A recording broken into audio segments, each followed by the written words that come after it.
വയനാട്ടിൽ എനിക്ക് 2 കോട്ടേജ് ഉണ്ട്, എനിക്കൊരു സാൻഡൽവുഡ് തോട്ടമുണ്ട്, എനിക്കൊരു ഫാം ടൂറിസം ഉണ്ട്. ഞാൻ ഇതൊക്കെ ചെയ്യുന്നുണ്ട്. ഈ 6 വർഷം കൊണ്ട് ഹോം ബേക്കർ ആയിട്ട് പാഷനായിരുന്നു.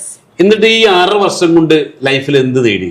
കുറച്ചു മുമ്പ് പറഞ്ഞ പോലെ നമ്മൾ ശരിക്കും ഒരു നല്ലൊരു ഇൻവെസ്റ്റ്മെന്റ് എന്ന് പറയുന്നത് നമ്മുടെ ലൈഫിൽ ഉണ്ടായില്ല എന്ന് പറയുന്നതാണ് സത്യം. അപ്പൊ ഈ 3 കാര്യങ്ങൾ സ്റ്റക്കായി നിൽക്കുമ്പോഴാണ് ഇപ്പോ വീഡിയോ കാണുന്നു, അങ്ങനെ അതിൽ നിന്ന് കുറെ കാര്യങ്ങൾ ഉൾക്കൊള്ളുന്നു, അങ്ങനെ ഉൾക്കൊണ്ടുകൊണ്ട് ഇന്ന് മാത്രമല്ല സാർ, എന്റെ മക്കള് 2 പേരാണ്. അപ്പൊ എന്റെ സത്യം പറഞ്ഞ എന്റെ മോൻ മൂത്താള്, അപ്പൊ അവന്റെ സ്കൂളിൽ അവൻ പറയും ഞാനാണ് ഹീറോ, കാരണം 2 കോട്ടേജിന്റെ മുതലാളിയാണെന്നൊക്കെ പറഞ്ഞ് ഫ്രണ്ട്സ് എന്നെ കളിയാക്കാറുണ്ട്. അമ്മേ ഞാനാണ് അവിടുത്തെ ഹീറോ എന്നൊക്കെ ഉണ്ട്. അങ്ങനെയൊക്കെ വന്ന് പറയുന്ന സമയത്ത് ഭയങ്കര അഭിമാനമാണ്. കാരണം എന്റെ അടുത്ത തലമുറയ്ക്ക് കൂടി ഉപയോഗിക്കാന്നില്ല. കാരണം എന്റെ ലൈഫ് ശരിക്കും പറഞ്ഞാൽ ലൈഫ് സെക്യൂർ ആയി എന്ന് തന്നെ പറയാം. കാരണം എന്റെ ലൈഫിലും അടുത്ത തലമുറയ്ക്കും കൂടെ ഒരു ലോങ് ടൈമിലേക്ക് എനിക്കിത് അതിന്റെ റിട്ടേൺ കിട്ടുക. ഇപ്പോ ഒരു ജീവിതത്തിൽ പ്രതീക്ഷ വന്നില്ലേ? എല്ലാ 5-ാം തീയതി ഇനി ലിറ്റി കാത്തിരിക്കും അല്ലെ? ആ വരവും കാത്ത് ആ ഒരു സൗണ്ട് ഒന്ന് കേൾക്കാൻ. ഏത് മൊബൈൽ ഫോണിൽ വരുന്ന അല്ലെ? Your account has been credited so and so അല്ലെ? പണ്ട് സ്കൂളിൽ പഠിച്ചപ്പോൾ ടീച്ചർമാർ ചോദിക്കുമായിരുന്നു, മോനെ നിനക്ക് പഠിച്ചിട്ട് ജീവിതത്തിൽ ആരാവണമെന്ന്. അപ്പം അന്ന് ടീച്ചേഴ്സിന് ഓപ്ഷൻ തരുമായിരുന്നു, ഡോക്ടർ, എൻജിനീയർ, പോലീസ് അല്ലെ? അങ്ങനെ പല ഓപ്ഷൻസാണ് കിട്ടിയിരുന്നത്. അപ്പം അന്നും എനിക്ക് തോന്നുന്നു എന്തോരം ഓപ്ഷൻ ഞാൻ കൊടുത്ത് എനിക്ക് ഓർമ്മയില്ല കേട്ടോ. പക്ഷെ ഇന്ന് എൻ്റെ മക്കളെ ഞാൻ കൊടുക്കുന്ന ഓപ്ഷൻ ഇതൊന്നും അതിലില്ല. ഞാൻ എൻ്റെ മക്കളെ പഠിപ്പിക്കുന്നത്, മക്കളെ നിങ്ങൾ പഠിച്ച് ഒരു ഇൻവെസ്റ്റർ ആവണമെന്നാണ്. എന്തിനാണ് ഒരു ഇൻവെസ്റ്റർ ആവണമെന്ന് ചോദിച്ചാൽ, ഇന്ന് ലോകത്തിലെ മുഴുവൻ സമ്പത്തിൻ്റെയും 89% ഇന്ന് കേന്ദ്രീകരിച്ചിട്ടുള്ളത് ഈ ഇൻവെസ്റ്റേഴ്സിൻ്റെ കയ്യിലാണ്. പിന്നെ ബാക്കിയുള്ള 11% 10% ഉള്ളത് ബിസിനസ്സുകാരുടെ കയ്യിലും 1% ആണ് നമ്മൾ നേരത്തെ പറഞ്ഞ എംപ്ലോയീസിൻ്റെ കയ്യിലുള്ളത്. അപ്പോൾ അതുകൊണ്ട് തന്നെ ഇന്ന് ഞാൻ മക്കളെ പഠിപ്പിച്ചുകൊണ്ടിരിക്കുന്നതും എൻ്റെ അറിവുള്ള ആളുകളെ പഠിപ്പിച്ചുകൊണ്ടിരിക്കുന്ന കാര്യമായിരുന്നു എത്രയും പെട്ടെന്ന് ഒരു ഇൻവെസ്റ്റർ ആവാന്നുള്ളത്. അപ്പോൾ ഒരു ഇൻവെസ്റ്റർ ആവണമെങ്കിൽ നമുക്കറിയാം നമ്മുടെ കയ്യിൽ ധാരാളം പണം വേണം. അങ്ങനെ ധാരാളം പണം നമ്മുടെ കയ്യിലേക്ക് വരണമെങ്കിൽ നമ്മളൊരു ബിസിനസ് ചെയ്തേ മതിയാവും. അപ്പോൾ what is the real purpose of business എന്ന് ചോദിച്ചാൽ അതിനൊറ്റ ആൻസറേ ഉള്ളൂ, to generate cash more fast. അങ്ങനെ കൂടുതൽ പണം ഉണ്ടാക്കി കഴിഞ്ഞാൽ ആ പണം നമുക്ക് ഇൻവെസ്റ്റ് ചെയ്യാം. പക്ഷേ അങ്ങനെ കൂടുതൽ പണം ഉണ്ടാക്കി ഒരു ബിസിനസ് ചെയ്യണമെങ്കിൽ ബിസിനസ്സിൻ്റെ അടിസ്ഥാന ഘടകങ്ങൾ നമ്മൾ പഠിക്കേണ്ടതുണ്ട്. അതിന് നമ്മുടെ കരിയർ തുടങ്ങുമ്പോൾ തന്നെ മറ്റൊരാളുടെ കീഴിൽ ഒരു എംപ്ലോയി ആയിട്ട് ജോലി ചെയ്ത് ആ ജോലി ചെയ്യുന്ന സമയത്ത് കിട്ടുന്ന ഡിസിപ്ലിൻ, അതോടൊപ്പം പങ്ക്ച്വാലിറ്റി, ഇതെല്ലാം നമ്മൾ നേടിയെടുത്തെങ്കിൽ മാത്രമേ നമുക്കൊരു ബിസിനസ്സുകാരനാവാൻ സാധിക്കുകയുള്ളൂ. അങ്ങനെ ബിസിനസ് ചെയ്ത് പണം ഉണ്ടാക്കിയിട്ട് വേണം ഒരു ഇൻവെസ്റ്റർ ആവാൻ വേണ്ടിയിട്ട്. ഇത് ഞാൻ പലരെയും പഠിപ്പിച്ചു കൊടുത്തപ്പോൾ ഇന്ന് എൻ്റെ മുന്നിലുള്ളത് തിരുവല്ല സ്വദേശി. ഇവരെ ഫാമിലിക്ക് ഉപജീവന മാർഗമായിട്ട് 4 ടിപ്പറും അതോടൊപ്പം തന്നെ ഒരു JCB ഒക്കെ ഉണ്ടായിരുന്നു. അതോടൊപ്പം തന്നെ ഇവരൊരു ബേക്കറായിരുന്നു. പക്ഷേ ഇൻവെസ്റ്റ്മെന്റിനെ കുറിച്ചിട്ടുള്ള കാര്യങ്ങൾ മനസ്സിലായപ്പോൾ അതെല്ലാം ഉപേക്ഷിച്ചുകൊണ്ട് ഇന്ന് ഒരു വലിയ ഇൻവെസ്റ്ററായിട്ട് നമുക്ക് പറഞ്ഞ ചന്ദനത്തോപ്പിന്റെ 2 റിസോർട്ടുകളുടെ ഓണർ കൂടിയായിട്ടുള്ള ലിറ്റി അഭിലാഷാണ് ഇന്ന് നമ്മുടെ കൂടെയുള്ളത്. നമസ്കാരം ലിറ്റി. നമസ്കാരം സർ. ലിറ്റി ഒന്ന് സ്വയം പരിചയപ്പെടുത്തിക്കോളൂ. യെസ്, എൻ്റെ പേര് ലിറ്റി അഭിലാഷ്, സ്ഥലം തിരുവല്ലയാണ്. ഇപ്പോൾ സാറ് പറഞ്ഞതുപോലെ തന്നെ എൻ്റെ ഹസ്ബൻഡും ഞാനും ഒക്കെ ഒരു ബിസിനസ് ചെയ്തിരുന്നവരാണ് ശരിക്കും പറഞ്ഞാൽ. കാരണം ടിപ്പർ, JCB ഇതൊക്കെയായിരുന്നു ഹസ്ബൻഡിൻ്റെ ബിസിനസ്. ഞാനൊരു ഹോം ബേക്കർ ആയിരുന്നു. ഇതൊക്കെ ഒരു ബിസിനസ് തന്നെയാണ് ശരിക്കും പറഞ്ഞാൽ. പക്ഷേ കുറേ വർഷങ്ങൾ, ഏകദേശം എനിക്ക് തോന്നുന്നൊരു 10-12 വർഷത്തോളം എൻ്റെ ഹസ്ബൻഡ് ആ ബിസിനസ് ചെയ്തു. ഞാനൊരു 6 വർഷത്തോളം എൻ്റെ ബിസിനസ്സും ചെയ്തു. അപ്പോൾ ആ സമയത്ത് നമുക്ക് അറിയാം, ഓരോ ബിസിനസ്സിനും കോമ്പറ്റീഷൻ കൂടുന്ന സമയത്ത് നമ്മൾ അതുകൊണ്ട് മുന്നോട്ട് പോയിട്ട് പ്രത്യേകിച്ച് കാര്യങ്ങളൊന്നും അല്ല. ഈ ടിപ്പറും JCB എന്ന് പറയുമ്പോൾ കോമ്പറ്റീഷൻ മാത്രമല്ലല്ലോ, എടുക്കുന്ന റിസ്ക് എത്രത്തോളം ഉണ്ടായിരുന്നു? തീർച്ചയായിട്ടും സാർ, റിസ്ക് ഭയങ്കരമായിരുന്നു. കാരണം നമുക്ക് ശരിക്കും പറഞ്ഞാൽ മനസ്സമാധാനമില്ലാത്ത ഒരു ജോലി എന്ന് തന്നെ പറയാം. കാരണം നമുക്ക് ഫാമിലി തന്നെ നമുക്ക് ഭയങ്കരമായിട്ട് പ്രശ്നങ്ങൾ ഉണ്ടാവുന്നു. നമുക്ക് ഫാമിലിയിൽ ഒരു സന്തോഷമില്ലാത്തൊരവസ്ഥ അതായിരുന്നു ശരിക്കും പറഞ്ഞാൽ ഉണ്ടായിരുന്നത്. പിന്നെ മാത്രമല്ല ടിപ്പർ എന്നൊക്കെ പറയുമ്പോൾ പോലീസുകാരൊക്കെ ഒരുപാട് ഡിസ്റ്റർബൻസ് ഉണ്ടായി. തീർച്ചയായിട്ടും സാർ, തീർച്ചയായിട്ടും. കാരണം പൊതുവെ അങ്ങനെയാണല്ലോ. എത്ര വർഷത്തോളം അത് ജോലി ചെയ്തിട്ടുണ്ട് സാർ? ഒരു 12 വർഷത്തോളം ജോലി ചെയ്തു. എന്നിട്ട് എന്തെങ്കിലും ജീവിതത്തിൽ നേടാൻ പറ്റിയോ? നേടാൻ പറ്റിയെന്ന് ചോദിച്ചാൽ അങ്ങനെ കറക്റ്റ് ആയിട്ടുള്ള ഒരു ഇൻവെസ്റ്റ്മെന്റ് ഒന്നും ഇല്ലായിരുന്നു. വീടൊക്കെ വെച്ചു, പക്ഷെ അതിലൊക്കെ കുറച്ച് നമുക്ക് ബാധ്യതകളും കാര്യങ്ങളൊക്കെ. 12 വർഷം കൊണ്ട് ബാധ്യതയുള്ളൊരു വീടുണ്ടാക്കി അല്ലെ? അതോടൊപ്പം ലിറ്റി ഒരു ഹോം ബേക്കറാണ്. എത്ര വർഷം ഉണ്ടായിരുന്നു? 6.5 വർഷത്തോളം 6 വർഷത്തോളം അല്ലെ. എന്നിട്ട് ഈ 6 വർഷം കൊണ്ട് ഹോം ബേക്കർ ആയിട്ട് പാഷനായിരുന്നു. എന്നിട്ട് ഈ 6 വർഷം കൊണ്ട് ലൈഫിൽ എന്ത് നേടിയെന്ന് പറഞ്ഞ സാർ ഈ പറഞ്ഞതുപോലെ തന്നെ ഇപ്പൊ കുറച്ചു മുമ്പ് പറഞ്ഞ പോലെ നമ്മൾ ശരിക്കും ഒരു നല്ലൊരു ഇൻവെസ്റ്റ്മെന്റ് എന്ന് പറയാൻ നമ്മുടെ ലൈഫിൽ ഉണ്ടായില്ല എന്ന് പറയുന്നതാണ് സത്യം. കാരണം അല്ല, ഇൻവെസ്റ്റ്മെന്റ് ഉണ്ടായില്ല എന്ന് പറഞ്ഞാൽ ഇൻവെസ്റ്റ്മെന്റിനെ കുറിച്ച് അറിയില്ലായിരുന്നു. അപ്പം ഞാൻ ചെയ്തു വരുന്ന ജോലി എന്ന് പറഞ്ഞാൽ ശരിയാണ്, എന്റെ ഒരു പാഷനാണ്. അപ്പൊ പാഷനെ ഞാൻ പ്രൊഫഷൻ ആക്കിയില്ല. അപ്പൊ പാഷനെ പ്രൊഫഷൻ ആക്കുമ്പോഴാണ് ശരിക്കും കൂടുതൽ എനിക്ക് അതിനകത്തുനിന്ന് ഒരു പ്രയോജനം ഉണ്ടാകുന്നത്. അപ്പം അത് പാഷൻ ആക്കി തന്നെ ഞാൻ നിലനിർത്തിക്കൊണ്ട് പോയപ്പോൾ പ്രത്യേകിച്ച് ബെനിഫിറ്റ് ഒന്നുമില്ല. അതിൽ നിന്ന് കുറച്ച് ഹെൽത്ത് ഇഷ്യൂസ് ഒക്കെ ഉണ്ടായി. അങ്ങനെയാണ് ശരിക്കും ഞാനും അത് വേണ്ടാന്ന് വെച്ചു. വെക്കാനുള്ള കാരണം അത് മാത്രമല്ല, നമുക്കൊരു പുതിയ അവസരം കൂടെ കിട്ടിയാലല്ലേ നമുക്കത് വേണ്ടാന്ന് വെക്കാനായിട്ട് പറ്റത്തുള്ളൂ സാർ. അതായത് വേറൊരു അവസരം കിട്ടാഞ്ഞത് കാരണം ഹസ്ബൻഡ് ടിപ്പറും JCB ആയിട്ട് മുന്നോട്ട് പോകുന്നു, ലിറ്റി ഹോം ബേക്കറായിട്ട് മുന്നോട്ട് പോകുന്നു. തിരക്ക് പിടിച്ച ജീവിതം അല്ലേ? എങ്ങനെയാണ് ഇതിൽ ഈ നമ്മൾ ജസ്പേഡിനെ കുറിച്ച് അറിയാൻ എങ്ങനെയാണ് അറിഞ്ഞത്? എന്റെ ഒരു സുഹൃത്താണ്. ഞങ്ങൾ രണ്ടുപേരും ബേക്കിംഗ് ഫീൽഡിൽ നിന്നവരാണ്. ആളുടെ പേര് ലിൻറ്റു എന്നാണ്. അപ്പൊ ലിൻറ്റു ആണ് എന്നെ ഈ ജസ്പേഡ് എന്ന് പറഞ്ഞ കമ്പനി എന്നെ പരിചയപ്പെടുത്തി തരുന്നത്. ആ സമയത്ത് ശരിക്കും പറഞ്ഞാൽ ഇത് ഒക്കെ നിർത്തി എന്തെങ്കിലും ഒരു ബിസിനസ് സ്റ്റാർട്ട് ചെയ്യണമെന്ന് ഞങ്ങൾ ആഗ്രഹിച്ചിരുന്ന സമയത്താണ് ഇത് ഞങ്ങളിലേക്ക് വരുന്നത്. അപ്പോ ലിറ്റിയെ മോട്ടിവേറ്റ് ചെയ്ത് എന്തെങ്കിലും ഉണ്ടായിട്ടാണ് ഇൻവെസ്റ്റ്മെന്റ് ചെയ്യാൻ കാരണം? തീർച്ചയായിട്ടും സാർ. കാരണം നമ്മളെപ്പോഴും, ഞാൻ കുറച്ചു മുമ്പ് സാറിനോട് പറഞ്ഞു, ഞങ്ങൾ ചെയ്തുകൊണ്ടിരുന്ന ബിസിനസ്സിന് കോമ്പറ്റീഷൻ ഉണ്ട്. അപ്പം ഒരു കോമ്പറ്റീഷനകത്ത് ഒരു ബിസിനസ് ഉണ്ടെങ്കിൽ മാത്രമേ നമ്മൾ വിചാരിക്കുന്ന ഒരു സക്സസ് നമുക്ക് ലൈഫിൽ ഉണ്ടാവത്തുള്ളൂ. അപ്പൊ ഇവിടെ ഞാൻ വന്ന് ജസ്പേഡിൽ മനസ്സിലാക്കിയത് ഇന്നോവേഷൻ, ആ വാക്ക് ഭയങ്കര ഇമ്പോർട്ടന്റ് ആണ്. ഇന്നോവേറ്റീവ് ആയിട്ടുള്ള ഒരു പ്രോജക്റ്റ് ആണ് നമ്മൾ ചെയ്യുന്നതെല്ലാം. അപ്പൊ അങ്ങനെ ഒരു ഇതിലേക്ക് ചെയ്യുമ്പോൾ, ആരും ചെയ്യാത്ത നമ്മൾ ചെയ്യുമ്പോഴാണ് നമുക്ക് കൂടുതൽ ബെനിഫിറ്റ് ഉണ്ടാവും. കൈസ് പറയുന്നത് കേട്ടു എന്റെ വീഡിയോയിൽ ഞാൻ ഏറ്റവും കൂടുതൽ പറയുന്ന 3 M കുറിച്ചാണ്. അത് ഒരുപാട് ഇൻസ്പയർ ചെയ്തെന്ന് പറഞ്ഞു, ഓർമ്മയുണ്ടാവും? തീർച്ചയായിട്ടും sir. How to make more money, how to manage money, how to multiply money. കാരണം പൈസ കൂടുതൽ ഉണ്ടാക്കാൻ, മോർ മണി ഉണ്ടാക്കാനായിട്ട് നമ്മൾ പഠിക്കണം. അതുപോലെ തന്നെ ഉണ്ടാക്കിയ പൈസയെ മാനേജ് ചെയ്യാനും നമ്മൾ പഠിക്കണം, അത് ഇരട്ടിപ്പിക്കാനും പഠിക്കണം. അതായത് ലിറ്റിയുടെ ലൈഫില് ഇത്ര നാള് ജീവിച്ചിട്ടും ഈ 3 കാര്യങ്ങൾ അറിയില്ലായിരുന്നു അല്ലെ?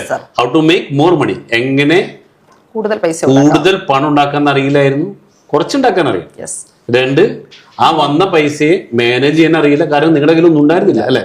3-മത്തതാണ് ഹൗ ടു മൾട്ടിപ്ലൈ, ഇതിനെ ഇരട്ടിപ്പിക്കാൻ അറിയില്ല. അപ്പൊ ഈ 3 കാര്യങ്ങൾ സ്റ്റക്കായി നിൽക്കുമ്പോഴാണ് ഇപ്പോ വീഡിയോ കാണുന്നു, അങ്ങനെ അതിൽ നിന്ന് കുറെ കാര്യങ്ങൾ ഉൾക്കൊള്ളുന്നു. അങ്ങനെ ഉൾക്കൊണ്ടുകൊണ്ട് ഇന്ന് നമുക്ക് പറയാൻ ചന്ദനത്തോപ്പുകൾ വയനാട്ടിലെ ആ 2 റിസോർട്ടിന്റെ ഒരു മുതലാളി എന്ന് വേണമെങ്കിൽ പറയാം അല്ലെ? അഭിമാനത്തോടെ പറയാം സാർ. അഭിമാനത്തോടെ പറയാം അല്ലെ? സാധാരണ ഇൻവെസ്റ്റ്മെന്റിനെ കുറിച്ച് പറയുമ്പോൾ പെട്ടെന്ന് ഒന്നിലേക്ക് എടുത്ത് ചാടാൻ പാടില്ല. അപ്പൊ ഞങ്ങള് എപ്പോഴും പറയുന്നൊരു കാര്യമാണ് ഇൻവെസ്റ്റിഗേറ്റ് ബിഫോർ ഇൻവെസ്റ്റിംഗ് അല്ലെ? അത് ലിറ്റിയോടും പറഞ്ഞു. അങ്ങനെ ലിറ്റി എന്തൊക്കെ ഇൻവെസ്റ്റിഗേറ്റ് ചെയ്തിട്ടാണ് ഇൻവെസ്റ്റ്മെന്റ് ചെയ്തത്? ഇവിടെ കുറെ കാര്യങ്ങൾ നമ്മൾ ഇൻവെസ്റ്റ് ചെയ്യുമ്പോൾ ഒരുപാട് ശ്രദ്ധിച്ചില്ലെങ്കിൽ ഇന്ന് നമുക്കറിയാം ഒരുപാട് സ്കാമുകൾ നമ്മുടെ ലോകത്ത് നടക്കുന്നുണ്ട്. ഇതൊക്കെ വരാൻ, അതിലൊക്കെ ആൾക്കാരുടെ പൈസ പോകാനുള്ള മെയിൻ കാരണം എന്ന് പറയുന്നത് ആൾക്കാർ ഇതിനെപ്പറ്റി പഠിക്കുന്നില്ല. എന്തെങ്കിലും ആരെങ്കിലും ഒക്കെ പറയുമ്പോൾ നമ്മൾ എടുത്തു ചാടി ഒരു തീരുമാനം എടുക്കുന്നതാണ്. ഒരിക്കലും നമ്മൾ എടുത്തു ചാടി ഒരു തീരുമാനം എടുക്കാൻ പാടില്ല. നമ്മളൊരു ഇൻവെസ്റ്റ്മെന്റ് നമ്മുടെ കൈ കിട്ടുമ്പോൾ അതിനെപ്പറ്റി നമ്മൾ ക്ലിയർ ആയിട്ട് പഠിക്കണം. സാർ ഈ പറയുന്നത് ക്ലിയർ ആയിട്ടുള്ളൊരു കാര്യമാണ്. കാരണം ഇൻവെസ്റ്റിഗേറ്റ് ബിഫോർ ഇൻവെസ്റ്റിംഗ്, നമുക്ക് ഇൻവെസ്റ്റിഗേഷനുള്ള ഒരു ടൈം തരുന്നുണ്ട്. അത് നമ്മൾ ചെയ്തതിന് ശേഷം മാത്രം ഇൻവെസ്റ്റ് ചെയ്യും. കാരണം നാളെ നമുക്ക് ആരെയും കുറ്റപ്പെടുത്താൻ പറ്റത്തില്ല. കാരണം ഞാൻ നന്നായിട്ട് പഠിച്ചിട്ടാണ് ചെയ്തതെങ്കിൽ ഒരിക്കലും നമുക്ക് ആരെയും പരാതി പറയേണ്ട ആവശ്യമില്ല. അല്ല, അതിന്റെ ഇടയിൽ അഭിലാഷ് പറയുന്നത് കേട്ടു, ഈ ടിപ്പർ ആ ബിസിനസ് ഉള്ളപ്പോൾ തന്നെ ഏതോ ഫ്രണ്ട് വന്ന് പറയുന്നു എന്തോ ക്രിപ്റ്റോ കറൻസിയിൽ എത്രയോ ലക്ഷങ്ങൾ ഇൻവെസ്റ്റ് ചെയ്തു, അത് പോയി എന്നൊക്കെ പറയുന്നത് കേട്ടു. അതെന്താണ് സംഭവം? അതെ, അതാണ് ഞാനിപ്പോ പറഞ്ഞ സാറിന്റെ ഇടയ്ക്ക്. അത് ഇൻവെസ്റ്റിഗേഷൻ ഇല്ലാതെ ഇൻവെസ്റ്റ് ചെയ്തതാണ്. കാരണം നമുക്ക് ശരിക്കും പറഞ്ഞാൽ പോൺസി സ്കീം എന്ന് പറയും. കാരണം പെട്ടെന്ന് തന്നെ നമ്മളൊരു വരുമാനം കിട്ടാനായിട്ട് നമ്മൾ എടുത്തു ചാടി ഒരു തീരുമാനം എടുത്തതുകൊണ്ടാണ് നമുക്ക് അങ്ങനെ സംഭവിക്കുന്നത്. കാരണം സാർ ഇപ്പൊ പറഞ്ഞാണെങ്കിൽ ഞാൻ കുറെ കടമ്പകൾ ഇതിനായിട്ട് സാർ പറഞ്ഞ് ഇത് സാറിന്റെ വീഡിയോസ് കണ്ടു ഇതിനെപ്പറ്റി ആലോചിച്ച് തീരുമാനം എടുക്കുന്നതിന് മുമ്പ് കുറെ കടമ്പകളുണ്ട്. ഇപ്പൊ നമുക്ക് പറയാം, ഒന്നാമത്തെ ക്വാളിഫിക്കേഷൻ ടെസ്റ്റ്. ഞാൻ ഇതിന് ക്വാളിഫൈഡ് ആണോ എന്ന് ഞാൻ ആദ്യം എന്നെ തന്നെ ഞാൻ വിലയിരുത്തണമല്ലോ. കാരണം ഞാൻ ഇൻവെസ്റ്റ് ചെയ്യുന്നതിന് മുമ്പ് എനിക്ക് ഉണ്ടായിരുന്ന മുതലുകൾ എല്ലാം ഞാൻ വിറ്റുപറക്കി ഇൻവെസ്റ്റ് ചെയ്താൽ അതിൽ കാര്യമൊന്നുമില്ല. കാരണം എപ്പോഴും നമ്മൾ എല്ലാവരും ഇൻവെസ്റ്റ് ചെയ്യുന്ന സമയത്ത് ശ്രദ്ധിക്കേണ്ട കാര്യമാണ്, ഒരു 5 മാസത്തേക്കെങ്കിലും നമ്മുടെ കുടുംബം കഴിഞ്ഞു പോകാനുള്ള ഒരു ഫണ്ട് നമ്മുടെ കയ്യിൽ ഉണ്ടെങ്കിൽ മാത്രമേ നമ്മൾ ഇൻവെസ്റ്റ് ചെയ്യാൻ പാടുള്ളൂ. അല്ല നമ്മൾ എടുത്ത് ചാടി ഒരു തീരുമാനം എടുക്കാനായിട്ട് പാടില്ല. അപ്പൊ ആ ഒരു ഇതിൽ ഞാൻ വിജയിച്ചു. ഒന്നാമത്തെ എന്റെ ആ ഒരു ടെസ്റ്റാണ്, ക്വാളിഫിക്കേഷൻ ടെസ്റ്റ് ഞാൻ വിജയിച്ചു. അപ്പൊ ഞാൻ സാധാരണ എല്ലാവരോടും പറയാറുണ്ട്, ലിറ്റിയോടും പറഞ്ഞു, ലിറ്റി ഈ 9 കണ്ടീഷൻസും ഓക്കെ ആണെങ്കിൽ മാത്രം ഇവിടെ ഇൻവെസ്റ്റ് ചെയ്താൽ മതി എന്ന് പറഞ്ഞിരുന്നു. അപ്പോൾ ആദ്യം പറഞ്ഞിരുന്ന ഒന്ന് ക്വാളിഫിക്കേഷൻ. അതെ, ലിറ്റിക്ക് ഇതില് ക്വാളിഫൈ ചെയ്യാനുള്ള കാര്യങ്ങളുണ്ടോ? അപ്പൊ അന്ന് പറഞ്ഞത് ഇത്ര ഉണ്ടായിരുന്നുള്ളൂ, ഒരു 5 മാസമെങ്കിലും നമ്മുടെ ഫാമിലി സുരക്ഷിതമായിരിക്കാൻ വേണം. അതോടൊപ്പം തന്നെ ബാക്കിയുള്ള മാസങ്ങളിൽ കഴിഞ്ഞു പോകാനുള്ള ഒരു ഇൻകം ഉണ്ടെങ്കിൽ മാത്രമേ ബാക്കിയുള്ള പൈസ ഇൻവെസ്റ്റ് ചെയ്യാൻ പാടുള്ളൂ. അത് ലിറ്റി തരണം ചെയ്തിട്ടാണ് ഒന്നാമത്തെ കടമ്പ കടന്നു അല്ലെ? Yes sir. ലിറ്റി ഓർമ്മയുണ്ട് രണ്ടാമത്തെ കണ്ടീഷൻ എന്തായിരുന്നു? തീർച്ചയായിട്ടും സാർ. രണ്ടാമത്തെ ടൈം ടെസ്റ്റ്. അതായത് എപ്പോഴും നമ്മൾ ഇൻവെസ്റ്റ് ചെയ്യുമ്പോൾ ശ്രദ്ധിക്കേണ്ട ഒന്നാണ്, നമ്മൾ മുമ്പ് പറഞ്ഞ പോലെ ഇന്ന് ഇൻവെസ്റ്റ് ചെയ്തിട്ട് നാളെ വരുമാനം കിട്ടുന്ന റിട്ടേൺ കിട്ടുന്ന ഒന്നിലും നമ്മൾ ഇൻവെസ്റ്റ് ചെയ്യാൻ പാടില്ല. എന്തായാലും അത് കറക്റ്റായിട്ട് പറയുകയാണെങ്കിൽ അതൊരു സ്കാം തന്നെയായിരിക്കും. എപ്പോഴും ഒരു 12 മന്ത്സിന് മുമ്പ് അല്ലെങ്കിൽ 12 മന്ത്സ് കഴിഞ്ഞ് നമുക്ക് റിട്ടേൺ കിട്ടുന്ന ഏതെങ്കിലും ഒരു പ്രോജക്റ്റിൽ നമ്മൾ ഇൻവെസ്റ്റ് ചെയ്യാവും. കാരണം അതിനെപ്പറ്റി നമ്മളൊന്ന് പഠിച്ച് അതിനെപ്പറ്റി മനസ്സിലാക്കി, അതാണ് മുമ്പ് പറഞ്ഞ പോൺസി സ്കീം എന്ന് പറയുന്നത്. പെട്ടെന്ന് ഇപ്പോൾ ക്രിപ്റ്റോ കറൻസി എക്സാമ്പിൾ പറയുകയാണെങ്കിൽ, കാരണം നമ്മൾ ഇൻവെസ്റ്റ് ചെയ്തു പിറ്റേ ദിവസം മുമ്പിൽ നമുക്ക് വരുമാനമാണ്, പക്ഷേ ഇതൊരു 3-4 മാസം അല്ലെങ്കിൽ കൂടി വന്ന 6 മാസം അതിനുശേഷം ഇല്ല, അങ്ങനെ സംഭവമേ ഇല്ല. നമ്മൾ ഇൻവെസ്റ്റ് ചെയ്ത പൈസ ആ റിട്ടേൺ കിട്ടുമ്പോഴും നമ്മൾ എന്ത് ചെയ്യും, കൂടുതൽ കിട്ടാൻ എപ്പോഴും മനുഷ്യൻ അങ്ങനല്ലേ, കൂടുതൽ കിട്ടുമ്പോൾ നമ്മൾ വീണ്ടും വീണ്ടും അതിനകത്തോട്ട് പൈസ ഇട്ടുകൊണ്ടിരിക്കും. അങ്ങനെ വരുമ്പോൾ എന്ത് ചെയ്യും, അത് മൊത്തത്തിൽ അങ്ങ് പോകും. അപ്പോൾ അത് കഴിഞ്ഞു. അതെന്തുകൊണ്ടാണ് നമ്മൾ പെട്ടെന്ന്, അതാണ് നമ്മൾ എപ്പോഴും പറയുന്നത്, നമ്മൾ പേഷ്യൻസ് ഉള്ളവരായിട്ട് മാറണം. ക്ഷമയോട് കൂടി ചെയ്യുന്നത് മാത്രമേ നമുക്ക് നിലനിൽക്കത്തുള്ളൂ. യെസ്. അപ്പൊ അതായത് ലിറ്റി ആ ടെസ്റ്റ് നടത്തി, ടൈം ടെസ്റ്റ് പെട്ടെന്ന് അന്ന് ഞാൻ പറയാണ് ലിറ്റി ഇൻവെസ്റ്റ് ചെയ്തോളൂ 3 മാസം കഴിയുമ്പോൾ നിങ്ങൾക്ക് ഇതിൽ നിന്ന് റിട്ടേൺ തരാമെന്ന് പറഞ്ഞിരുന്നെങ്കിൽ ഒരു പക്ഷെ ചെയ്യില്ലായിരുന്നു. അപ്പൊ ആ ടെസ്റ്റിലും ലിറ്റി പാസ്സായിട്ട് ആണ് ഇവിടെ ഓൾറെഡി ഇൻവെസ്റ്റ്മെന്റ് നടത്തിയിട്ടുള്ളത്. അപ്പൊ രണ്ടാമത്തെ ടെസ്റ്റ് കഴിയുമ്പോൾ മൂന്നാമത്തെ ടെസ്റ്റ് ഉണ്ടായിരുന്നു, ഓർമ്മയുണ്ടോ? യെസ്. മൂന്നാമത്തെയാണ് എക്കണോമിക് ഇമ്പാക്ട് ടെസ്റ്റ്. അതായത് ഞാനിത് ഫ്യൂച്ചറിൽ ഞാനിത് വിറ്റാലും എനിക്ക് നല്ലൊരു റിട്ടേൺ അതിൽ നിന്ന് കിട്ടുമോ, അല്ലെങ്കിൽ എനിക്ക് ഫ്യൂച്ചറിൽ നല്ലൊരു വരുമാനം കിട്ടുന്നതാണോ? തീർച്ചയായിട്ടും അതല്ലേ നമ്മൾ നോക്കുന്നത്. നമ്മൾ എപ്പോഴും ചിന്തിക്കുന്ന കാര്യമാണ് ഫ്യൂച്ചറിൽ എനിക്ക് ഒരു സമയത്ത് നമുക്കത് വേണ്ട എന്ന് വെച്ചാൽ, അതായത് ഇത്രേ ഉള്ളൂ, നമുക്കൊരു 10 വർഷം മുമ്പ് ഒരു ചായയുടെ വിലയും ഇപ്പോഴത്തെ ചായയുടെ വിലയും, അതായത് നമ്മള് ചെലവ് കൂടിക്കൊണ്ടിരിക്കുകയാണ്. അപ്പൊ എക്കണോമിക് ഇമ്പാക്ട് എന്ന് പറയുമ്പോൾ നമ്മൾക്ക് ഇപ്പോ എക്സാമ്പിൾ ആയിട്ട് പറഞ്ഞാൽ ഇതിന് റെന്റ് നമ്മൾ നിശ്ചയിച്ചത് 20,000 രൂപയാണ്. ഇത് തന്നെയാണ് ത്രൂ ഔട്ട് അല്ല അല്ലെ, ഇത് 25 ആകും, അടുത്ത വർഷം 30,000, 35,000 അങ്ങനെ നമ്മൾ കയറി പോകണം. അത്തരത്തിൽ ഒരു എക്കണോമിക് ഇമ്പാക്ട് കൊണ്ടുവരാൻ പറ്റുന്ന പ്രൊജക്റ്റിലേക്കാണ് ഇൻവെസ്റ്റ്മെന്റ് നടത്തുന്നത് എന്ന് കൂടി നോക്കി തീർച്ചയായിട്ടും മുന്നോട്ട് പോകും തോറും. ഇപ്പൊ സ്റ്റാർട്ടിങ് 20,000 റുപ്പീസ് ആണെങ്കിൽ നമ്മളൊരു 1 ഇയർ കഴിയുമ്പോൾ അതിന്റെ എമൗണ്ട് കൂടും. ആ കൂടുന്നതനുസരിച്ച് ഇൻവെസ്റ്റ് ചെയ്തവർക്ക് കിട്ടുന്ന റിട്ടേണും അത്ര കൂടുതലായിരിക്കും. പക്ഷേ അവിടെ ശ്രദ്ധിക്കേണ്ട കാര്യം അതിനുള്ള സാഹചര്യങ്ങൾ അവിടെ ഉണ്ടോന്ന് നോക്കണം. എക്സാമ്പിൾ ആയിട്ട് ഞാൻ പറയുന്നത്, ഇതാ നിങ്ങളുടെ റിസോർട്ട് ഇപ്പൊ ഈ മാസം 20,000 ആണ്, അടുത്ത വർഷം 25,000 ആണ്, പിന്നത്തെ വർഷം അങ്ങനെ പറയുമ്പോൾ അതും വിശ്വസിക്കാൻ പാടില്ല. കാരണം എന്താണ് അതിന് സാധ്യത? അപ്പൊ നമ്മളോട് പറഞ്ഞു അവിടെ ഓൾറെഡി ചന്ദന മരങ്ങൾക്ക് ഇടയിലാണ് റിസോർട്ട് വരുന്നത്. മരങ്ങൾ ഇപ്പൊ നടുന്നേ ഉള്ളൂ. ഇത് 2-3 വർഷം കഴിയുമ്പോൾ മരങ്ങളൊക്കെ വലുതായി ഒരു ഫോറസ്റ്റിന്റെ അല്ലെ അകത്ത് വരുന്ന റിസോർട്ടായിട്ട് മാറുമ്പോൾ ഇതിന്റെ ലെവല് മാറി. തന്നെയല്ല സാർ, അവിടെ കോമൺ അമ്യൂണിറ്റീസ് ഏകദേശം 40 കോടി അടുത്ത് വരുന്നതാണ് നമ്മുടെ കോമൺ അമ്യൂണിറ്റീസ്. അവിടെ വരുന്നവർക്ക് എൻജോയ് ചെയ്യാനുള്ള, ഒരിക്കലും വയനാട്ടിൽ വന്നിട്ട് അവർ 2-3 ദിവസം താമസിച്ചാൽ പോലും അവർക്ക് എൻജോയ് ചെയ്യാനുള്ളതെല്ലാം നമ്മുടെ പ്രോജക്റ്റിൽ തന്നെ ഉണ്ട്.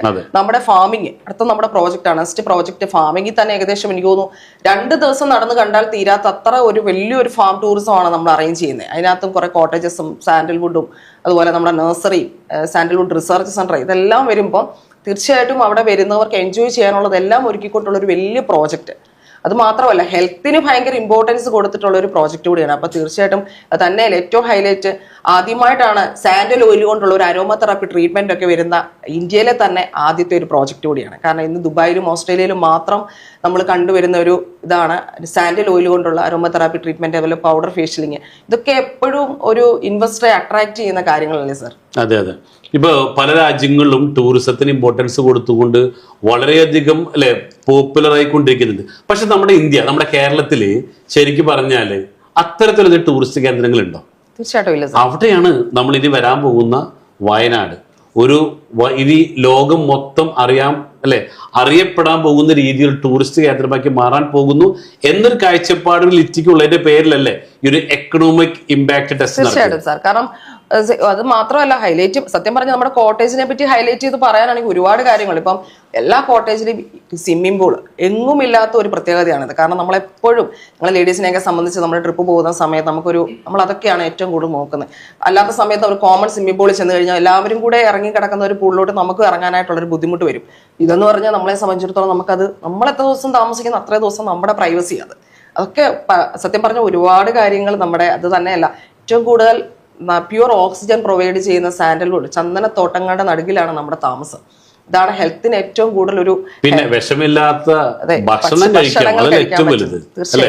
നമ്മുടെ ശരീരം നോക്കുമ്പോൾ വിഷമില്ലാത്തത് കഴിക്കാന്ന് വെച്ചാൽ ചില്ലറ കാര്യമൊന്നുമില്ലല്ലോ. മാത്രമല്ല ഇന്ന് ഈ എറണാകുളത്ത് തന്നെ ആന്റി ഏജിങ് ലബോറട്ടറികൾ ഒരുപാട് തുടങ്ങിക്കൊണ്ടിരിക്കുകയാണ്. ആന്റി ഏജിങ്, അതായത് ഇപ്പോഴത്തെ ന്യൂജനൊക്കെ അതിന് ഇമ്പോർട്ടൻസ് കൊടുത്തു തുടങ്ങി പ്രായം കുറക്കാനായിട്ട്. അത് ഓൾറെഡി ഇപ്പൊ നമ്മൾ അവിടെ ചെയ്യാൻ വേണ്ടി പോണത് എങ്ങനെ, ഇത് നാച്ചുറൽ ആയിട്ട് അല്ലെ, പ്രായത്തെ കുറയ്ക്കാൻ വേണ്ടിയിട്ട് ഈ കായകൽപ്പ ചികിത്സ പോലുള്ള പല ചികിത്സകളുമാണ് നമ്മളിപ്പോൾ അവിടെ ചെയ്യാൻ വേണ്ടി പോണത്. അപ്പൊ അങ്ങനെ നോക്കുമ്പോൾ ഒരു എക്കണോമിക് ഇമ്പാക്ട് ടെസ്റ്റിലും ലിറ്റി പാസ്സായിട്ടുണ്ട്. ശരി, എന്താണ് ലിറ്റി അടുത്തൊരു point? Resale value test. Resale value എന്താണ് ലിറ്റിക്ക് തോന്നിയത്? റീസെയിൽ ചെയ്യുമ്പോൾ ഇതിൽ നിന്ന് വലിയൊരു ഹ്യൂജ് ഇൻകം കിട്ടുമെന്ന് പ്രതീക്ഷ? തീർച്ചയായിട്ടും സാർ. റീസെയിൽ വാല്യൂ എന്ന് പറഞ്ഞാല് നമ്മൾ റീസെയിൽ വാല്യൂ ഞാൻ ഏറ്റവും കൂടുതലുള്ളത് വണ്ടിയൊക്കെ നമ്മൾ വിൽക്കുന്ന സമയത്താണ് റീസെയിൽ വാല്യൂ ഉള്ള വാഹനമാണോ നോക്കിയിട്ട് സത്യം പറഞ്ഞാൽ വാഹനം എടുക്കുന്നത്. ഇന്ന് നമ്മൾ ഗോൾഡും ഡയമണ്ട്സും തമ്മിലുള്ള ഡിഫറൻസ് നോക്കിയാലും ഇവിടെ റീസെയിൽ വാല്യൂ ഉള്ളത് എന്തിനാ? ഗോൾഡിനാണ്. കാരണം നാളെ നമുക്ക് കൊടുത്താല് എപ്പോഴും വാല്യൂ കൂടിക്കൊണ്ടിരിക്കുന്നതാണ്. അപ്പൊ ഇവിടെ നമ്മുടെ പ്രോജക്റ്റിലും അത് തന്നെയാണ്. നമുക്ക് റീസെയിൽ വാല്യൂവിന്റെ കാര്യത്തിൽ യാതൊരു ഡൗട്ട്സിന്റെ ആവശ്യമില്ല. കാരണം നമുക്ക് ഇപ്പൊ എന്നെ സംബന്ധിച്ചോളം സാർ അറിയാം, ഞാൻ എത്ര ലക്ഷം രൂപയ്ക്കാണ് കോട്ടേജ് വാങ്ങിച്ചത്. ഇന്ന് അതിന്റെ പ്രൈസ് എത്രയാണ്? ഇന്ന് ഞാനത് വിൽക്കാൻ തയ്യാറായി എനിക്ക് കിട്ടുന്ന റിട്ടേൺ അത് ഡബിളിന് മേലെയാണ്. അപ്പം കാലങ്ങൾ മുന്നോട്ട് പോകും തോറും നമുക്ക് നല്ല ഒരു റിട്ടേൺ ഏത് തരത്തിൽ നോക്കിയാലും കിട്ടുന്ന ഒരു പ്രോജക്റ്റ് തന്നെയാണ്. അത് മാത്രമല്ല നമ്മുടെ കേരളം ടോട്ടല് വിസ്തീർണം വരുന്നത് 96 ലക്ഷം ഏക്കറാണ്. ഇനി കേരളത്തിൽ ആകെ വിൽക്കാനായിട്ടുള്ളത് ആകെ ഉള്ളതിന് 10 ലക്ഷം ഏക്കറേ ഉള്ളൂ. ഇത് 10 കൊല്ലം കഴിയുമ്പോൾ കേരളത്തിൽ ഭൂമി ഇപ്പോൾ നമ്മൾ ഏക്കറിനും സെന്റിനും വാങ്ങേണ്ടത് സ്ക്വയർ ഫീറ്റിലേക്ക് മാറും. അപ്പം തന്നെ നല്ല വർധന വന്നു കഴിഞ്ഞു. കാരണം ഭൂമി വിൽക്കാനില്ലെന്നേ, വിൽക്കാൻ ഭൂമിയിലേക്ക് ഡിമാൻഡ് കൂടിയല്ലോ. മാത്രമല്ല വയനാട് വരാൻ പോകുന്ന തുരങ്കപാത, 6 വരിപ്പാത, ഇപ്പോഴത്തെ ലേറ്റസ്റ്റ് എയർപോർട്ടിന്റെ കാര്യങ്ങൾ നടന്നുകൊണ്ടിരിക്കുന്നു. ഇങ്ങനെയൊക്കെ വരുമ്പോൾ 10 വർഷം കഴിയുമ്പോൾ ഇപ്പോൾ വാങ്ങിയ ഭൂമി നമ്മൾ പ്രതീക്ഷിക്കുന്നതിനേക്കാളും എത്രയോ ഇരട്ടിക്ക് ഇത് സെയിൽ ചെയ്യാൻ പറ്റും എന്നുള്ളതാണ് മറ്റൊരു പ്രത്യേകത അല്ലെ. അപ്പൊ അതും ഓൾറെഡി ലിറ്റി ചാടിക്കടന്നു അല്ലെ. ശരി, എന്നാൽ ലിറ്റി അടുത്തൊരു ടെസ്റ്റ് എന്തായിരുന്നു? ഇതാണ് പർപ്പസ് ക്ലാരിറ്റി ടെസ്റ്റ്. അതായത് പർപ്പസ് എന്തിനു വേണ്ടി അല്ലെ? കാരണം എന്തിനു വേണ്ടി നമ്മൾ മാത്രമല്ല, നമ്മളിപ്പം ഇൻവെസ്റ്റ് ചെയ്ത് കഴിഞ്ഞാൽ നമുക്കൊന്ന് അഭിമാനത്തോടെ പറയാൻ പറ്റണ്ടേ. കാരണം ഞാനിപ്പോൾ ഒരു കോട്ടേജ് വാങ്ങിച്ചു, എനിക്കിന്ന് അഭിമാനത്തോടെ പറയാൻ പറ്റും വയനാട്ടിൽ എനിക്ക് 2 കോട്ടേജ് ഉണ്ട്, എനിക്കൊരു സാൻഡൽവുഡ് തോട്ടമുണ്ട്, എനിക്കൊരു ഫാം ടൂറിസം ഉണ്ട്, ഞാൻ ഇതൊക്കെ ചെയ്യുന്നുണ്ട്. പറയുമ്പോൾ തന്നെ അഭിമാനമാണല്ലോ ശരിക്കും. വയനാട്ടിൽ തോട്ടമുണ്ട്, എനിക്ക് റിസോർട്ട് ഉണ്ട് എന്നൊക്കെ പറയുമ്പോൾ ഒരു പ്രത്യേക തരം ഒരു തീർച്ചയായിട്ടും. അപ്പം വേറെ എന്തിൽ ഇൻവെസ്റ്റ് ആണ് എനിക്ക് അങ്ങനെ പറയാൻ പറ്റൂ? ഇല്ല. എന്തെല്ലാം ഉദാഹരണങ്ങൾ എടുക്കാം. കാരണം വേറെ എന്തിൽ ഇൻവെസ്റ്റ് ചെയ്താൽ എനിക്ക് മറ്റേ ഇന്ന ബാങ്കിൽ 10 ലക്ഷം രൂപ ഫിക്സഡ് ഡെപ്പോസിറ്റ് ഉണ്ട്, അഭിമാനമാണോ അല്ലേ? ഞാൻ ഷെയർ ട്രേഡിംഗിൽ ഇത്ര ലക്ഷം രൂപ ട്രേഡ് ചെയ്യുന്നുണ്ട് അല്ലെ. അതൊക്കെ ഒരു അതിനേക്കാൾ ഉപരി കിട്ടുന്ന ഒന്നല്ലേ? ഞാൻ മാത്രമല്ല സാർ, എന്റെ മക്കള് 2 പേരാണ്. അപ്പൊ എന്റെ സത്യം പറഞ്ഞ എന്റെ മൂത്താള്, അപ്പൊ അവന്റെ സ്കൂളിൽ അവൻ പറയും ഞാനാണ് ഹീറോ. കാരണം 2 കോട്ടേജിന്റെ മുതലാളിയാണെന്നൊക്കെ പറഞ്ഞ് ഫ്രണ്ട്സ് എന്നെ കളിയാക്കാറുണ്ട്. അമ്മേ ഞാൻ അവിടുത്തെ ഹീറോ എന്നൊക്കെ ഉണ്ട്. അങ്ങനെയൊക്കെ വന്ന് പറയുന്ന സമയത്ത് ഭയങ്കര അഭിമാനമാണ്. കാരണം നമ്മളെപ്പോഴും ആഗ്രഹിക്കുന്നതാണ് നമ്മുടെ പേരൻസ് എന്തെങ്കിലുമൊക്കെ നമുക്ക് വേണ്ടി കരുതി വെച്ചിട്ടുണ്ട്. അപ്പൊ നമ്മുടെ അടുത്ത തലമുറയും ഇപ്പൊ എന്റെ പേരൻസ് അല്ലെ എന്റെ ഹസ്ബൻഡിന്റെ പേരൻസ് അവർക്ക് വേണ്ടിയിട്ട് കരുതി വെച്ചിട്ടുണ്ട് എന്ന് പറഞ്ഞതുപോലെ അതിനേക്കാട്ടി വലിയൊരു കരുതൽ എന്റെ മക്കൾക്കും എനിക്ക് കൊടുക്കാനായിട്ട് സാധിച്ചാൽ, കാരണം അവർക്ക് അന്ന് ഇത്രയും ചെയ്യാൻ പറ്റാഞ്ഞത് അന്നൊരു അവസരം ഇല്ലാഞ്ഞതുകൊണ്ടാണ്. ഞങ്ങൾക്ക് അവസരം കിട്ടിയപ്പോൾ ഞങ്ങൾ ആ അവസരത്തെ നന്നായിട്ട് ഉപയോഗിച്ചു. അതായത് നാളെ മക്കള് പറയും എന്റെ അച്ഛനും അമ്മയും എത്ര നല്ലവരായിരുന്നു, ഞങ്ങൾക്ക് വേണ്ടിയിട്ട് ഒരു ഇൻകം ജനറേറ്റ് ചെയ്യുന്ന അസറ്റ് ഉണ്ടാക്കി വെച്ചിട്ട് അവർ പോയത് എന്ന് നാളെ മക്കള് ചിന്തിക്കാവുന്ന രീതിയിൽ, എന്നും നിങ്ങളെ നന്ദിയോടുകൂടി സ്മരിക്കാവുന്ന രീതിയിലുള്ള അസറ്റാണ് ഇതിന്റെ മെയിൻ പർപ്പസ്. അതിനേക്കുള്ള ഉപരി ലിറ്റി. ഇപ്പൊ നമുക്ക് ഇപ്പൊ ലിറ്റിക്ക് അറിയാം, ലിറ്റി 25 വയസ്സിൽ നോക്കി കൊടുത്ത ലിറ്റിയുടെ പാരന്റ്സ് ആണ്. 25 to 60 ആണ് ഇപ്പൊ ലിറ്റിയും അഭിലാഷും കൂടെ ജോലി ചെയ്യുന്നു, ബിസിനസ് ചെയ്യുന്നു, പണം ഉണ്ടാക്കുന്നു, ജീവിക്കുന്നു. പക്ഷേ ഒരു ആഫ്റ്റർ 60 to 95 ഒരു 35 വർഷം കൊണ്ട് നമുക്ക് ജീവിക്കാനുണ്ട്, ആരോഗ്യമില്ലാത്ത സമയം. ആ സമയത്താണ് ഇതിന്റെ ഏറ്റവും വലിയ ബ്യൂട്ടി അല്ലെ. കാരണം എന്താ, നമുക്ക് ആരോഗ്യമുള്ളപ്പോ ജോലി എടുക്കാം, വരുമാനം. ആരോഗ്യം ഇല്ലാത്തപ്പോഴോ നമ്മൾ എന്ത് ചെയ്യും? ആ സമയത്താണ് ഇത്തരത്തിൽ ഇൻവെസ്റ്റ്മെന്റുകൾ നമുക്ക് വലിയ രീതിയിലുള്ള സപ്പോർട്ടായിട്ട് മാറുന്നത്. അപ്പൊ അതുകൊണ്ട് തന്നെ പർപ്പസ്, എത്ര പർപ്പസ് ആയിപ്പോ? 1 ലെഗസി മക്കൾ കൈമാറാം, 2 നമ്മൾക്ക് ആരോഗ്യമില്ലാത്ത റിട്ടയർമെന്റ് ലൈഫ്. ഇപ്പൊ ഈ റിട്ടയർമെന്റ് ലൈഫ് എന്ന് പറയുമ്പോൾ മിക്കവർക്ക് അറിയില്ല എന്താണ് റിട്ടയർമെന്റ് ലൈഫ്. അതായത് ലിറ്റിക്ക് ഇപ്പൊ എനിക്ക് തോന്നുന്നു 40 ഏജിലേക്ക് എത്തുന്നു. ഇപ്പോൾ എന്താണോ നമ്മൾ ആസ്വദിക്കുന്നത് ഇത് തന്നെയാവണം 80ാമത്തെ വയസ്സിൽ. ഇതേ ലൈഫ് സ്റ്റൈൽ എൻജോയ് ചെയ്യണം. That is retirement life. അല്ലാണ്ട് കഞ്ഞൂടി ജീവിക്കാനുള്ളതല്ല അല്ലെ, അല്ലെങ്കിൽ മക്കൾ മരുന്ന് പിടിച്ച് തരാനുള്ളതല്ല. ഇതേ ലൈഫ് സ്റ്റൈലില് എല്ലാ എക്സ്പെൻസുകളും നമുക്ക് മീറ്റ് ആ സ്ഥലത്ത് നമുക്ക് സെറ്റാക്കാൻ പറ്റുന്ന ഒരു സമയം. അവിടെയാണ് നമ്മൾ ഈ പറയുന്ന റിട്ടയർമെന്റ് ലൈഫ് എന്ന് പറയുന്നത്. അപ്പോൾ ഇതിന്റെ മറ്റു പർപ്പസ് റിട്ടയർമെന്റ് ലൈഫ് നമുക്ക് സൂപ്പറായിട്ട് എൻജോയ് ചെയ്യാൻ പറ്റും എന്നുള്ളതാണ്. കാരണം എന്ന് വെച്ചാൽ മിക്കവരും ധാരണ എന്ന് വെച്ച് കഴിഞ്ഞാൽ എന്നത് കഴിഞ്ഞാൽ മക്കൾ നോക്കിക്കോളൂന്നാണ്. പക്ഷേ ഇന്നത്തെ സാഹചര്യത്തിലല്ല, ഏത് സാഹചര്യത്തിലായാലും മക്കൾ കല്യാണം കഴിഞ്ഞു പോയാൽ പിന്നെ മക്കളുടെ പ്രയോറിറ്റി അവരുടെ ഫാമിലിയാണ്. ആ സമയത്ത് ഞാൻ നിന്നെ 9 മാസം പ്രസവിച്ചതല്ലേ, ഇതിനൊന്നും ഒരു സ്ഥാനമില്ല. കാരണം എന്താ, അവർക്കും ഫാമിലിയായി, മക്കളായി, അവർക്കും പ്രാരാബ്ദങ്ങളായി.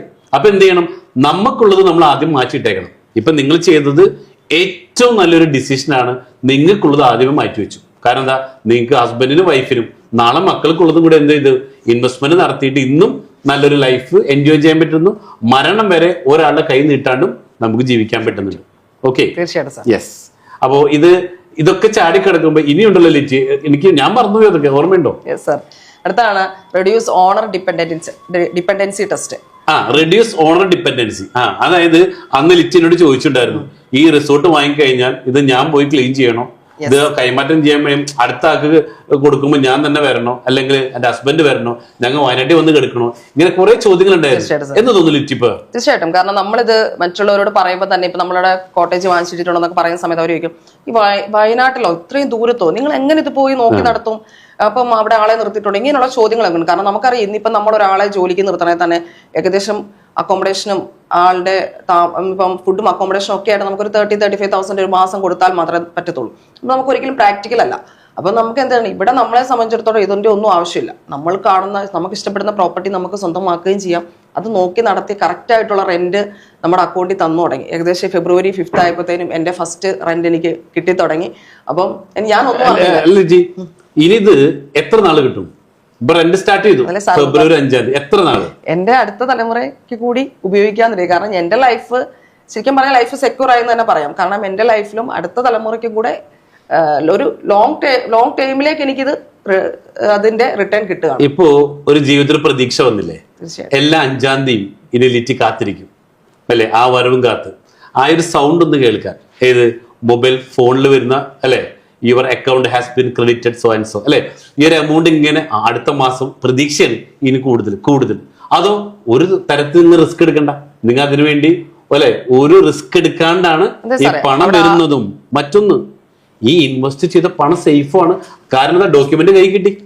ഓക്കെ, അതെ, നമ്മളത് വാങ്ങുന്ന സമയത്ത് നമുക്ക് പ്രോപ്പർട്ടി ആധാരം ചെയ്ത് കിട്ടുന്നു. അതുപോലെ അവിടെ ആൾ വരുന്നുണ്ടോ, അവർ താമസിക്കുന്നുണ്ടോ, അവർക്ക് കറക്റ്റായിട്ട് ഭക്ഷണം കിട്ടുന്നുണ്ടോ, ഇതൊന്നും നമ്മുടെ ജോലിയല്ല. ഇതൊന്നും നമ്മൾ അറിയേണ്ട കാര്യമില്ല. നമുക്ക് കൃത്യമായിട്ട് 30 ദിവസം വാടകയ്ക്ക് പോകുന്നുണ്ട്, നമുക്ക് റെന്റ് കിട്ടുന്ന മാത്രം നമ്മൾ ആലോചിച്ചാൽ മതി. പക്ഷേ ലിറ്റി, വേറൊരു കാര്യം, ചില ആളുകൾ ഇങ്ങനെ പറഞ്ഞു കേൾക്കാം, ഒയ്യോ വയനാട് ആകെ സ്ഥലത്തിന് 10,000 ഉറുപ്പിക സെന്റിന്, പിന്നെ ഇത് പണിയാനായിട്ട് 35 ലക്ഷം ഉറുപ്പിക ഉള്ളൂ. നിങ്ങൾ മണ്ടന്മാരാണ് ഈ 95 ലക്ഷം 1 കോടി കൊടുത്ത് മേടിക്കാനായിട്ട്. വയനാട് 10,000 രൂപയ്ക്കും 2,000 രൂപയ്ക്കൊക്കെ സ്ഥലം കിട്ടുന്ന സ്ഥലങ്ങളുണ്ട്. പക്ഷെങ്കിൽ ഇതങ്ങനെയല്ലല്ലോ. നമ്മളെപ്പോഴും എല്ലാ രീതിയിലും, കാരണം ഇപ്പൊ നമ്മൾ ഗ്രീൻ സോൺ ആയിട്ടുള്ള സ്ഥലങ്ങൾ മാത്രമേ എടുക്കുന്നുള്ളൂ. നമ്മൾ 2 ബാങ്കിനെയും കൊണ്ട് ലീഗൽ എടുപ്പിച്ച് കറക്റ്റ് പട്ടയ ഭൂമിയൊക്കെ നമ്മൾ എടുക്കുന്നുള്ളൂ. അതിവിടെയുള്ള പ്രോസസ്സിങ്, ലീഗൽ പ്രോസസ്സിങ് എല്ലാം കറക്റ്റായിട്ട് നമ്മൾ ചെയ്തതിന് ശേഷം മാത്രമാണ് നമ്മൾ ഇത് എടുക്കുന്നത്. എല്ലാവരോടും നമ്മളിപ്പം വന്ന് വാങ്ങിക്കാൻ പോകുന്ന ആളിന് മുന്നാധാരവും അതിന്റെ ഡീറ്റെയിൽസും എല്ലാം കൊടുത്ത് അത് ക്ലിയർ ആയതിനു ശേഷം മാത്രമാണ് അദ്ദേഹം അത് വാങ്ങിക്കുന്നത്. ഒരിക്കലും നമ്മൾ ആരെയും പറ്റിക്കാനായിട്ടല്ലല്ലോ ഇത് ചെയ്യുന്നത്. നമ്മൾ ക്ലിയർ ആയിട്ട് കാര്യങ്ങൾ കൊണ്ടുപോകുന്നു, എല്ലാവരുടെയും പ്രോപ്പർട്ടി രജിസ്റ്റർ ചെയ്ത് കൊടുക്കുന്നു, അതിന്റെ കാര്യങ്ങൾ കൃത്യമായിട്ട് നമ്മൾ നോക്കി നടത്തി അവർക്ക് വരുമാനം വാങ്ങിച്ചു കൊടുക്കുകയും ചെയ്യുന്നു. അപ്പം നമ്മളിപ്പം നമ്മുടെ കോട്ടേജ് കാണുമ്പോഴും നമ്മൾ ചിന്തിക്കേണ്ട ഒരു കാര്യമുണ്ട്. ശരിയാണ്, ഒരു കോട്ടേജ് പണിയാൻ വലിയ എക്സ്പെൻസ് ഒന്നും ഉണ്ടാവില്ല. പക്ഷെങ്കിൽ ഇത്രയും കോമൺ അമ്യൂണിറ്റീസും ഇത്രയും ഹെൽത്തിന് ആനുപാതികമായ കാര്യങ്ങളും എല്ലാം നമ്മൾ ചെയ്തു കൊടുക്കുമ്പോൾ അത് നമുക്കൊരു എക്സ്പെൻസീവ് തന്നെയായിരിക്കും സാർ. കാരണം 4 സ്റ്റാർ ഫെസിലിറ്റി ഉള്ള ഒരു കോട്ടേജ് ആണ് അത്. അതെ, അല്ല ഇത്രയും അറിവുണ്ടെങ്കിൽ ലിറ്റിക്ക് ഈ പണം തിരുവല്ല ഇൻവെസ്റ്റ് ചെയ്താൽ മതിയായിരുന്നില്ലേ? എന്തിനു വയനാട്ടിൽ ഇൻവെസ്റ്റ് ചെയ്തു? തിരുവല്ലയിൽ ഞാൻ എവിടെ ഇൻവെസ്റ്റ് ചെയ്യാനാണ് സാർ? എനിക്ക് ചെയ്യാൻ പറ്റുന്നതാണ് ബാങ്കിൽ ഇൻവെസ്റ്റ് ചെയ്യാം. അല്ല, തിരുവല്ലയിൽ ഇപ്പൊ 1 കോടി കൊടുത്തൊരു ബിൽഡിംഗ് മേടിച്ചു, അല്ലെങ്കിൽ ഒരു വീട് വാങ്ങി, എത്ര രൂപ റിട്ടേൺ കിട്ടും? കൂടി വന്നാൽ 25,000 രൂപ അല്ലെ? അതിന് പിന്നാലെ തന്നെ നിൽക്കണ്ടേ? തീർച്ചയായിട്ടും. ഇവിടെ ഇത് റിട്ടേൺ എത്രയുണ്ട്?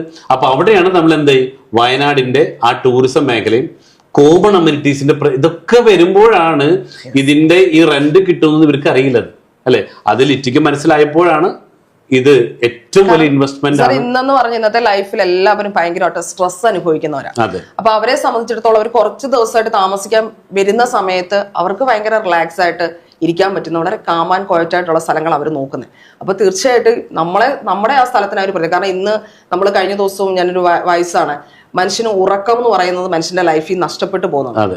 കാരണം ചെയ്യുന്ന ജോലിയുടെ സ്ട്രെസ് കാരണം ഉറക്കം കറക്റ്റായിട്ട് കിട്ടുന്നില്ല. ഈ ഉറക്കം എന്ന് പറയുന്നത് നമ്മുടെ ജീവിതത്തിൽ നഷ്ടപ്പെട്ടു പോയി കഴിഞ്ഞാൽ ഒരു മനുഷ്യന് 8 മണിക്കൂർ ഉറങ്ങണമെന്നാണ്. മിനിമം 6 മണിക്കൂറെങ്കിലും ഉറങ്ങിയില്ലെങ്കിൽ ആ വ്യക്തിക്ക് പലതരത്തിലുള്ള അസുഖങ്ങളുണ്ടാവും.